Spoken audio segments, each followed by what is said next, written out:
My name is Ekup-Nse Clement.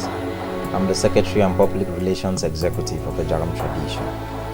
Ejagham Tradition is an organization that is set to host, to promote, and to update Ejagham traditional practices and Ejagham cultural expressions by way of preserving and safeguarding Ejagham traditional heritage, so that in the near future we could hand over a healthy tradition to Ejagham descendants. We have our strategy set out.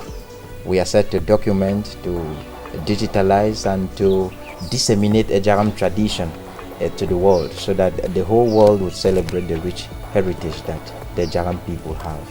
Why I belong to this organization is because our objectives are very clear and they are precise, and they are things that are very useful to the Ejagham heritage.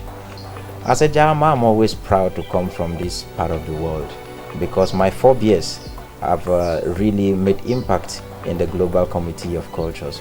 Our forebears were the ones who originated the CBD language. Our forebears were the ones who originated the the one popularly called the Leopard Society. My forebears also created the EJT Institution, which is one strong female political, socio-political, and even it had a spiritual dimension for the Ejagham harmony. My heritage also harbors the root of the Bantu civilization. My forefathers were the architects of the Bantu civilization that spread across sub-Saharan Africa, with the majority of us still here in the Nigeria-Cameroon region. We are a large nation with clusters. We have the Akamba, we have the Kwo, we have the Tung, we have the Bako, we have the Ejagham of the Cameroon stocks, and a lot of reports say that Ejagham is spread across 27 countries in the world. Because of the slave trade, our culture was exported. Our forebears were also exported to the Latin America and the Caribbean areas. My forebears are the people who erected the Ekup-Nse monolith, what we also call the Ekup-Nse monolith, which is the ancestral stone, something that is very synonymous to the Egyptian pyramids in the far north of the African continent. So whenever I look at the heritage in which I come from, I'm always pleased.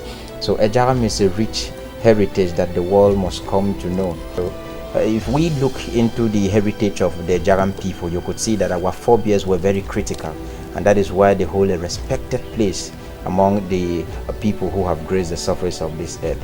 But now, given to urbanization, digitalization, and the rise of technology, the heritage seems unpopular. And then we as a people must rise up to the expectation of putting ourselves out there for the world to know us and appreciate the legacies of our heroes past. But the question has always been, what is my generation and what are the descendants of Ejagham alive today doing by way of preserving and promoting the heritage of their people? And this is why this organization has come to give us an institutional framework. So all hands must come on deck, because we cannot allow the level of our heroes past to go in vain. But we must not stop at that. We also seek to build further.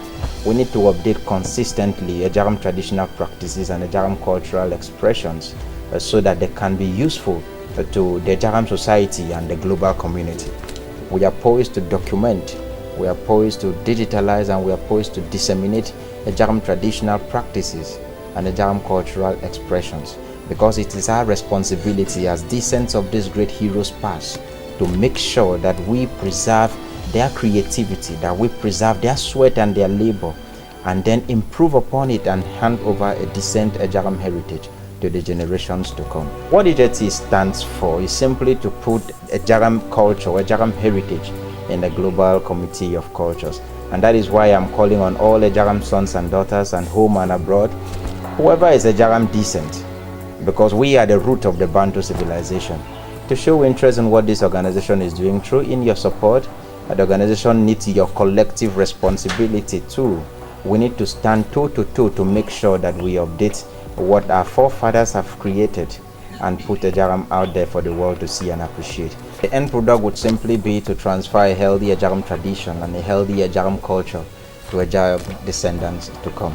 Once again, I'm Ekup-Nse Clement. Sama.